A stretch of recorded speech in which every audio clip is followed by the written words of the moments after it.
Welcome to this research seminar from the Faculty of Education and Children's Services. Within this session, we're proposing to look at the role of research and really to challenge your own practices and to challenge your own involvement in research. And especially during a period where we have had to adapt and change the ways in which we work, there's a real opportunity for us to consider what it is we mean by research, whether that's research into teaching, research informed teaching, or research for learning. If we think back to when universities were established, they were set up to train the vocations, the ministry, the judiciary, medicine. They are ostensibly vocational training establishments, and therefore we need to think about the ways in which we engage in research to further that knowledge. Now, research, as it says on the screen, is a process of investigation that leads to new insights, new information, but we need to also think about how that's shared. Research can be very much blue sky, it can be theoretical, it can be conceptual, or it can be more applied. And if we go back to thinking about the purposes of universities, what they were originally set up for, then it was very much more the applied research. How can this research make a difference? It doesn't have to conquer the world. It doesn't have to change the entire system. It has to contribute to it.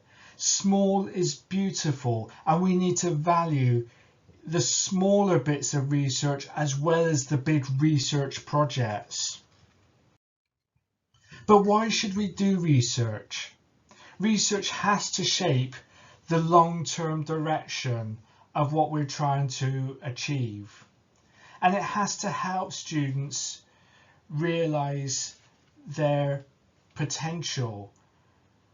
We need to think about how research informs what we do within our lessons, within our lectures. Because if it doesn't, then what's our unique selling point? What's the purpose of us being here? Surely if research that's conducted within universities isn't being shared, isn't contributing to teaching and learning, then should we not just give students a textbook and say read this and then write the assignment? We need great research in our teaching in order to attract students. Students want to learn new knowledge. They want to know the very latest thinking.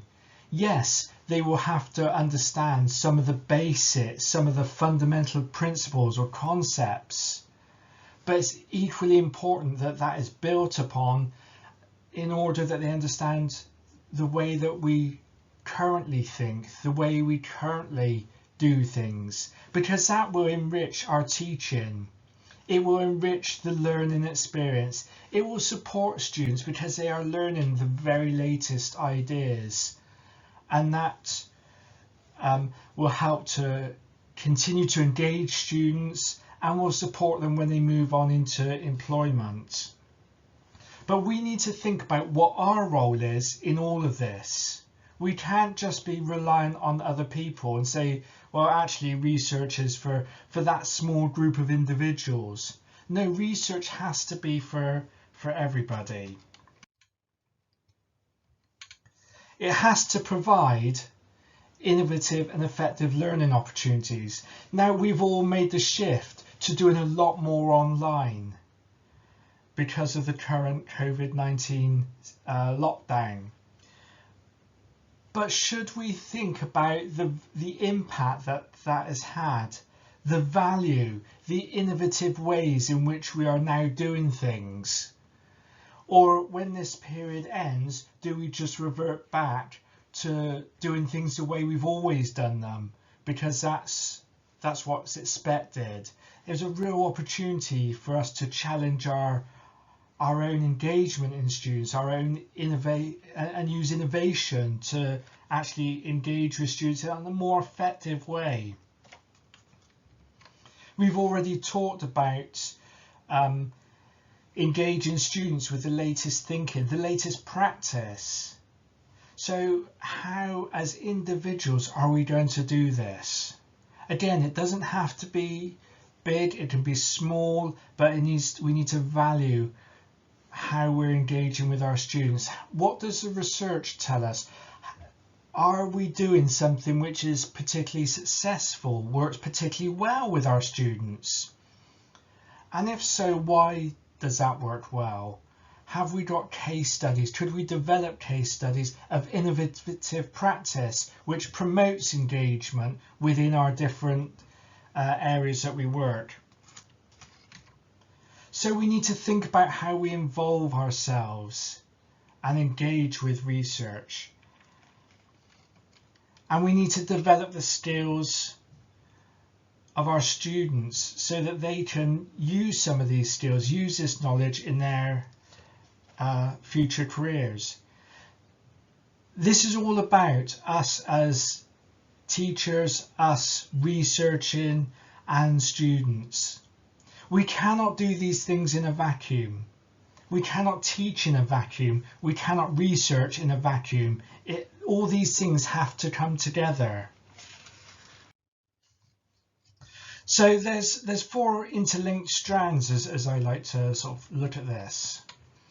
We need to think how research, including practice-based research, feeds into program design, curriculum content, and delivery. It goes back to how this sort of forms our unique selling point. What is it? Why should students come to our course? Now, it may be that it's the only course in the region that's available. But I think of my own course in terms of educational leadership. Every university in the area does educational leadership, but why should they come to Chester? Why should they come to Shrewsbury when there's other courses available? How does research feed into the design of the programme, the content, the delivery? There has to be a direct contribution of research staff. They can't just be hidden away in their little vacuums or silos undertaking research. Who are the stars of the department? Who are those with the big research profile or with the research profile? Are those teaching staff? Are they the professorate? Are they doctoral students? How are those individuals contributing to the curriculum? How are they motivating and engaging with our students?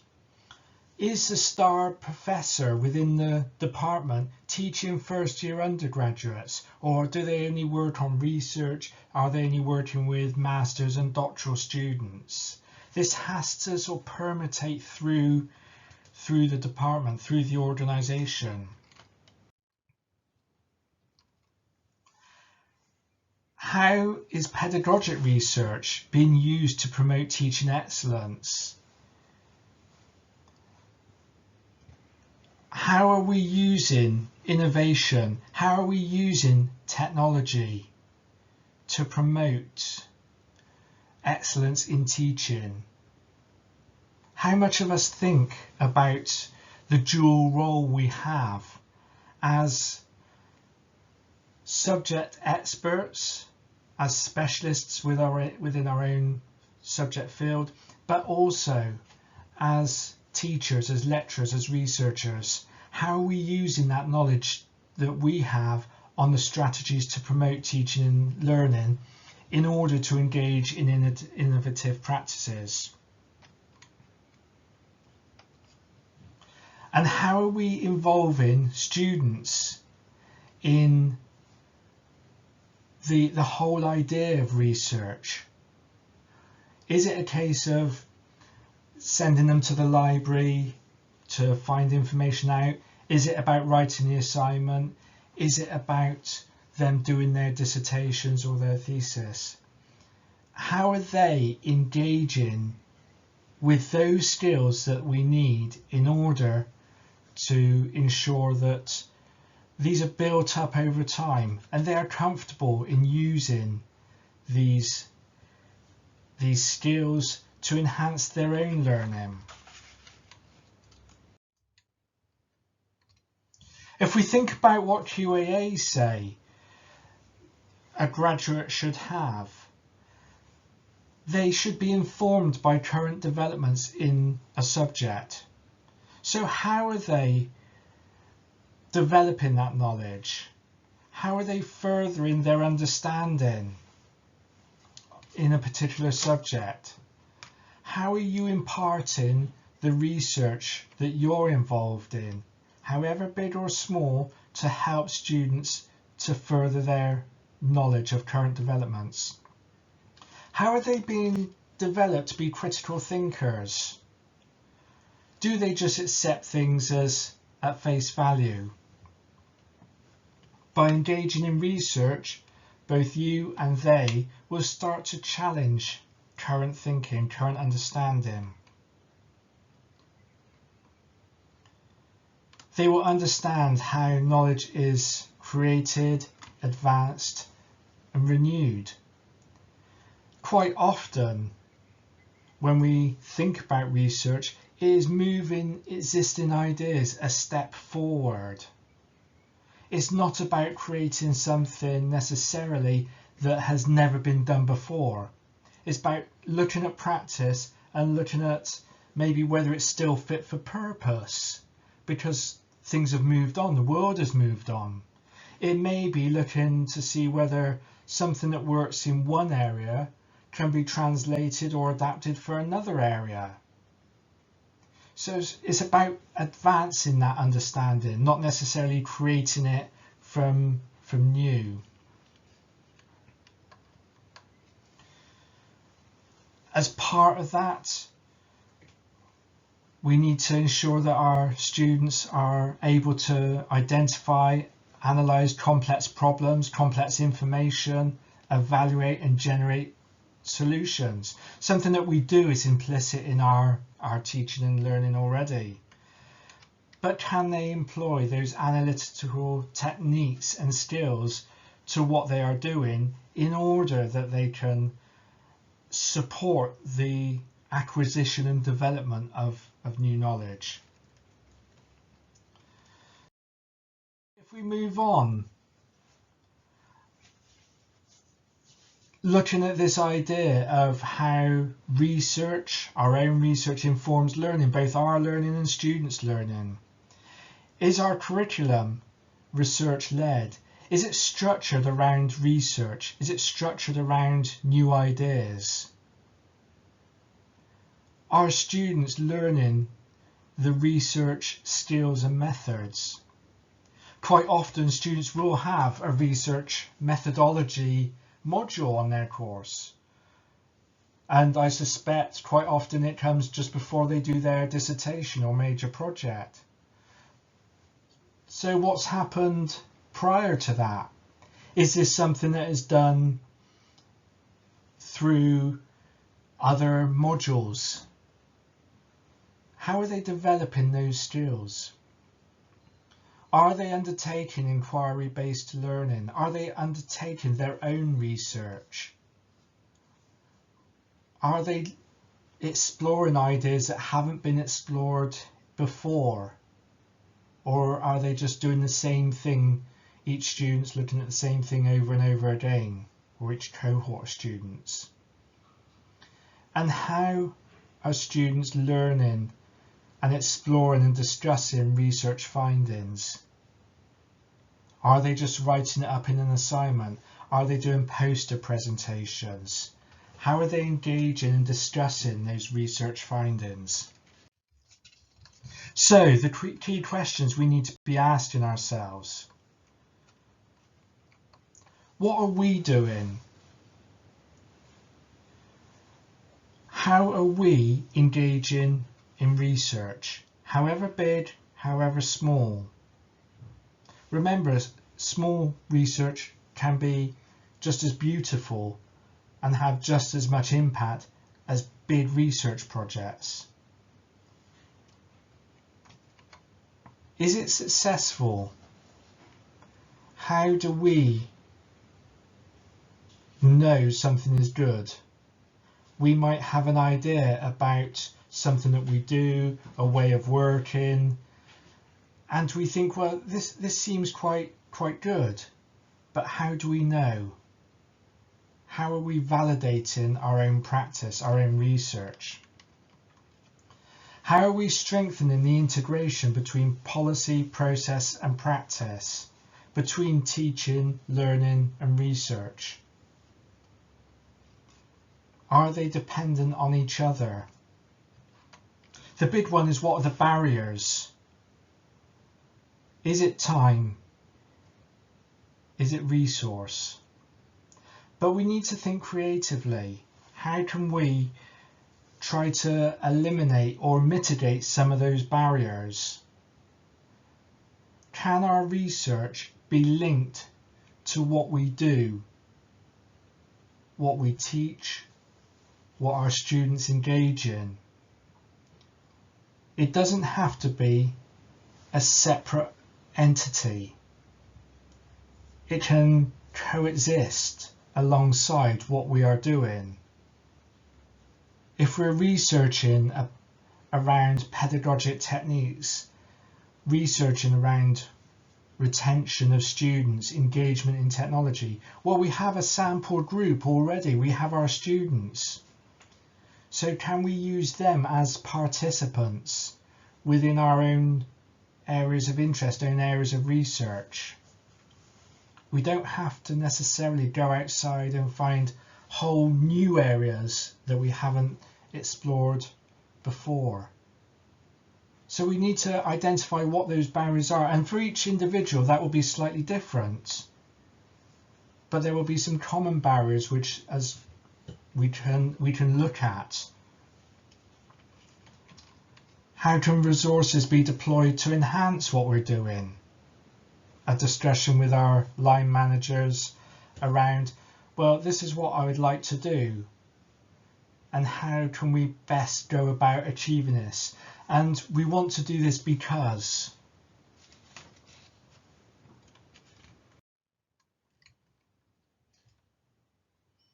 Think about subject research, pedagogic research. It's all very well knowing the subject that you deliver, and we all know our subjects very well. But how do we engage students in our subjects? How do we impart that knowledge? And this is where the role of pedagogic research comes in.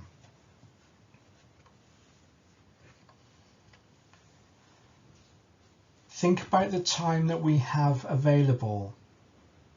For some that will be more, others that will be less. Our teaching patterns all vary. So we need to think about how we can dovetail our research activity into our daily roles. Can we carve out a little bit of time each week to read, to write?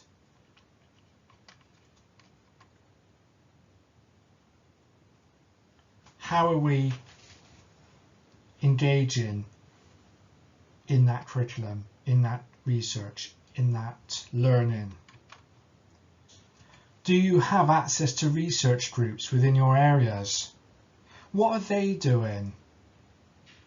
It might be that actually there are other people with similar interests that you have. And how can you work with them to contribute in whatever way, shape or form that is, in order to start becoming more involved?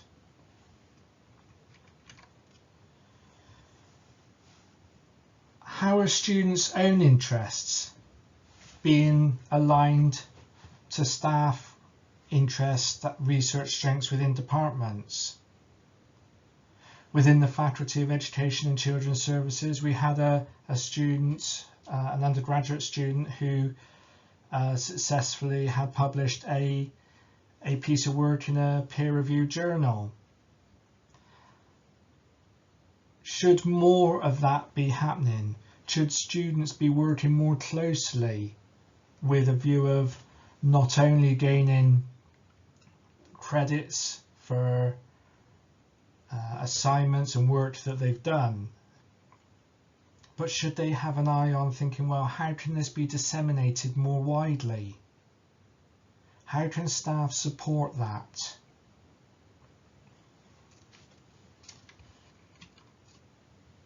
And how are key roles and structures across departments, faculties and institutions integrated in order to support this idea of research being for everybody and not for a few? If we think about the TEF, there's a clear statement that the learning environment needs to be enriched by links between teaching and scholarship, research and practice. So they are intrinsically linked together. They can't be done in vacuums. So how are we ensuring that the learning environment is enriched? What role do we have as individuals in teaching and scholarship, in research and practice? How are those all coming together to enhance that learner's experience, to enhance the knowledge that we are imparting? So in terms of some practical things, what can I do as an individual? Can I join a research group? Within Education and Children's Services, we've got research groups on leadership and management, creativity, pedagogy and culture, managerialism, practice-based research, and early years. So what are each of those groups doing? How are we engaging in those? Are we working with like-minded individuals, with individuals that share a similar interest to our own? Can we contribute? Can we collaborate with existing staff on existing projects? Can we become involved? Do we have a buddy or a mentor, somebody that we can go to and say, actually, I'm interested in exploring this topic, or I'd like to get involved in a particular area. How do I go about this? Or could you give me some advice on? Could you have a read of this paragraph for me? Could you lead a seminar session? A short session, either face-to-face or online, which talks and showcases your interest, your research, whether that's subject related or pedagogic. You could develop your own ideas on practice, either as a case study or through an empirical study or a conceptual piece, thinking about how we do things currently. Is there a gap? Is there a need? Based on your knowledge, your understanding, your experience. This goes back to what we talked about earlier, about advancing that knowledge, moving it forward slightly. How do we go about doing that? We found that something works or doesn't work because things have moved on, society's moved on. We look at whether something is, while it may work in one sector, can it be translated to another sector? So again, it's about how we advance that knowledge. You may want to write a paper or a presentation. How do you go about doing that? What support are you getting from your research group, from your buddy or mentor? How can you become involved? Are you involved? And that is a challenge to everybody. What can I do? How can I contribute to research? How can I make a difference to what students are learning? And as we said, it doesn't have to be big. This can be small. It can be related to your own course, your own area of interest. It's not about big research, large-scale studies. This is about valuing that small-scale research is just as valuable as large-scale research. And it's what we can do as individuals in order to support research within our own areas. Now, for some people, I know within the Faculty of Education and Children's Services in the summer, we have planned a writing retreat. And part of that writing retreat will be opportunities for staff to engage in research groups, to talk about some of the challenges that they face, some of the barriers that they face, some of their own interests, and find out more about the interests of the research groups and how they can become involved. And for everybody, regardless of faculty, think about how you can become involved. Do you have writing groups, writing retreats? Are there ways in which you can start to become involved in small studies, pilot studies, exploratory work, which will over time build up? This session is designed not necessarily to give you the answers, but to pose questions which you can go away and reflect on. The biggest questions that people have is around the barriers, the time. How can I make time in my schedule? Well, sometimes we have to look at our time over a period of a week, or actually we may have to look at our time over the period of an academic year and see when are our busy times, when are there periods in our calendar which are slightly less busy. But we need to be thinking about research all the time, having ideas, noting them down. It would be interesting to look at that. It would be interesting to explore that. I wonder why. Think about that. What comes from your lessons, from your lectures? Why are students always turning up? Why are they not turning up? Why are they engaged in certain activities or not? How are we advancing knowledge both in teaching and learning and our own subject knowledge as well? I hope you've enjoyed this session. What we've done is edited out the questions which arose during the session, but just go away and have a think about your own involvement. And please check the seminar's website for the Faculty of Education and Children's Services to look at our forthcoming seminars where we've got some very exciting external speakers joining us. Thank you.